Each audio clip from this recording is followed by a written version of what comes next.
She Dreams of Plastic Tiaras by Troy Harvey Graham. Fade in. Interior, doctor's waiting room day.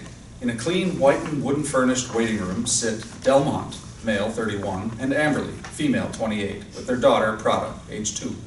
Delmot is a slim man, dressed in all high-end branded clothing, but appears meek, just by the way he is seated. Amberly is the exact opposite, obese and dominating. She is dressed neatly in a very expensive-looking clothing. Prada is a cute 2-year-old girl with bright eyes and a button nose. She is playing with a doll on the floor of the waiting room.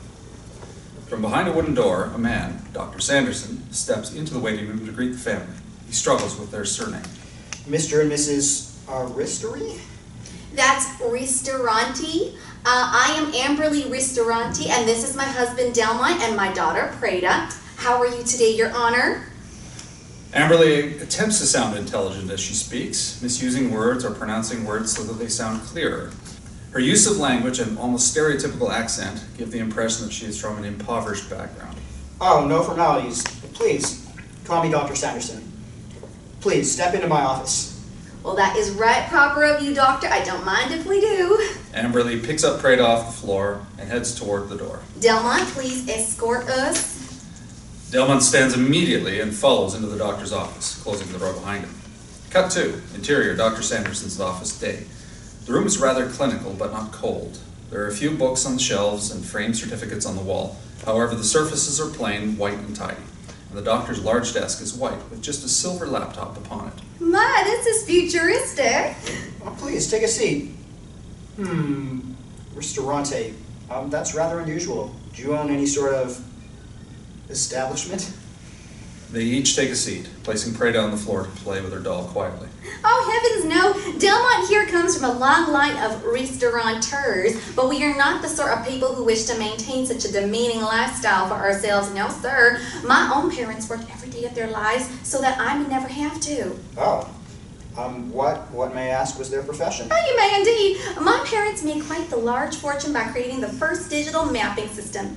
You know, for streets and some such. They drove every road of these here, United States of America, from like Tijuana to Vancouver. Oh, I don't think either of those. I spent every one of my formative years in the back seat of that car, learning all I needed to know from driving by hundreds and hundreds of different schools and watching reality television in hotel rooms, mostly Judge Judy. I see. It's just that you sounded rather, Southern. It's a common miscontraception. I am from right here in New York. Although we did spend so many years with my folks driving the roads down south, it is larger than it looks on paper. And your husband? Well, Delmot here was studying at Harvard in Boston when we met. The university? Indeed. My parents accidentally ran him over with the mapping car. We cleaned him up, put him in the back seat, and it was love at first sight. Delmot pipes up, speaking slowly in a thick southern accent. I do not remember that incident. I had to re-educate him myself. I see. So, what brings you to my office today, Mrs. Ristorante? Oh, please call me Amberly. We came here today by car. That's how we go most places. No, Mrs. Amberly. I mean, what is it that you've come here about? Surgery, Your Grace. I see. Any particular surgery in mind? I'm not here to judge, but perhaps some liposuction? Well, perhaps. I would be most interested in hearing your expertise opinion as to how we might obtain the best results, especially around the facial palate. The facial palate? You want to lift your jowls a little? Flatten the crow's feet?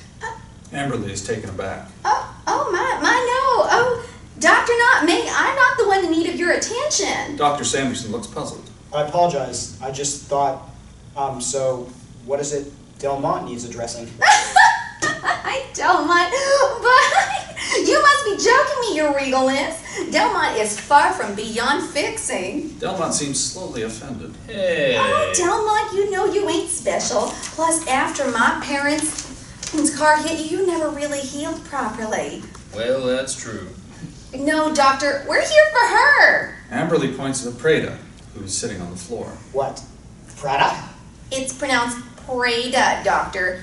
You know, like the brand? It's actually... Okay, look, that's beside the point. She's 2 years old. Exactly, Your Highness. I'm thinking of her future. I'm sorry, Mr. and Mrs. Ristorante.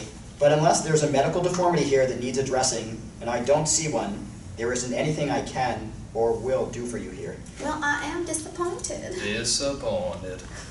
I heard that you was one of the finest surgeons in the land, sir. I'm a surgeon, ma'am, and with all due respect, I will ask you to once again show me a severe deformity that needs addressing, or I will have to bid you good day. Well, that's just it, Dr. Sanderman. We are trying to prevent a deformity, aren't we? Prevent. I'm sorry, but I'm not following you. Mr. Doctorson, it may not be apparent to you, but I am from very monetarily wealthy origins.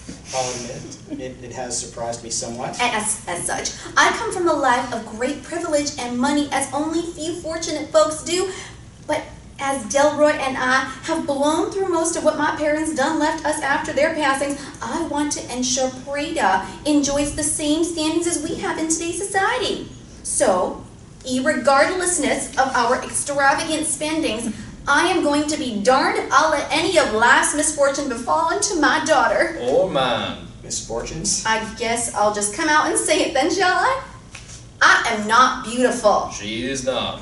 Amberly cast Delmot an angry glance. But had I not been born into society's upper echelons, and had instead of beauteous looks, I would surely have pursued a career as a runway or Victoria's Secret model. These women also live a life without struggle. They are paid handsomely, and they date handsomely, like mine has been. It is a life to be envied, and, well, as a daughter who loves my daughter, as a parent who loves my daughter, a life I want to ensure she is blessed with. She's a very pretty young girl, Mrs. Ristorante. Sure, now she is, but what happens when she grows up to resemble me? Or worse still, him? God forbid. I understand what you're saying, Mrs. Ristorante, but what you're talking about is diet and regular exercise, as well as, Looks! Am I right? I was going to say, a certain amount of upbringing. Listen, I have read every magazine and modeling blog from here unto eternally, and I am trying to raise my girl as pitch perfectly as possible. But Giselle's exclusive diet includes mostly kale. Do you know how hard it is to get my baby to eat kale, Dr. Sandman? Do you? She just won't do it. She's 2. Heck, all she wants is fish sticks most of the time, and there ain't no model on earth whose secret to success is eating fish sticks. Well, I'm sorry she won't eat kale, but... She won't even drink Heidi Klum's goji berry smoothie juice. I mean, I ask you, what even is a goji berry? I don't even know where to find one, let alone numerous enough of them to make a smoothie. Dr. Sanderson gestures to Prada on the floor. Man, please, look at your daughter. She has a gorgeous button nose. Exactly! A button nose. Now, you show me one fashion magazine article that talks about how to do makeup contouring for that button nose. They don't exist. Because it can't be done. I never seen no contour button. She won't always have a button nose. Button noses are a feature in my family's tree line. I'll have you know. It's like a curse. And what if her cheekbones sit too low? Or her abs don't respond to Miranda Kerr's coconut water the way supermodel abs should? What then? Well then, if she was over 18, and it was truly your daughter's own wish to undergo surgery, then it might be something we can consider. But now is the right time!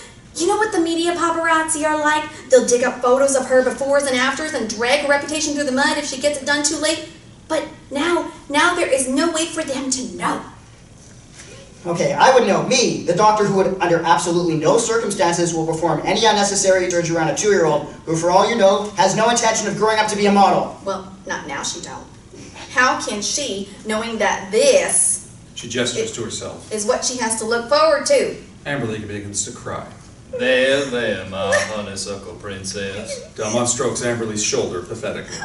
I'm sorry to have wasted your time today, Dr. Surgeon Sam. Dr. Sanderson attempts to calm the family. Mr. and Mrs. Ristorante, I'm sorry you feel this way. I want to try and tell you that there are so many other pursuits that young Prada, well, yes, Prada could explore that will give her a better life. Perhaps if you invest your money wisely rather than recklessly spending it, and focus on Prada's education. Education? Education. That's another thing she will have to undertake now that she won't be a model thanks to you. You're just rubbing it in. Tell me, Mr. Doctorson, how many years of your life did you have to give up enough through studying? 2, 3? 9, actually. Yikes. Exactly. 9 years. Do you know how many years of studying it takes to be a supermodel? It takes 0, sir. 0 at all.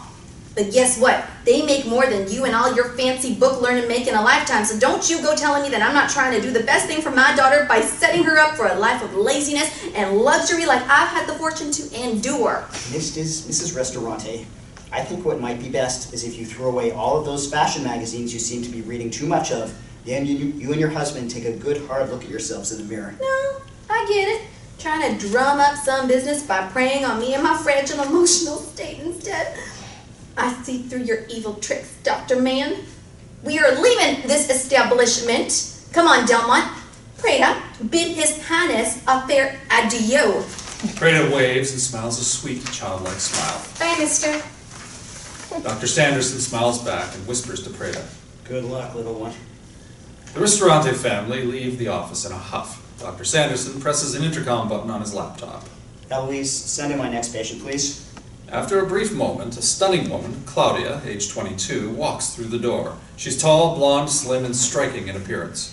Dr. Sanderson rises from his chair to greet her. Claudia, good to see you again. Please come in. Now, as I discussed last time, you're going to need nose, cheekbones, an eye lift, tummy tuck, and yep, it looks like a butt lift might be on the cards as well. Have you made your decision yet? If you think it'll make me beautiful, Doc. Oh, I'm not here to judge, miss.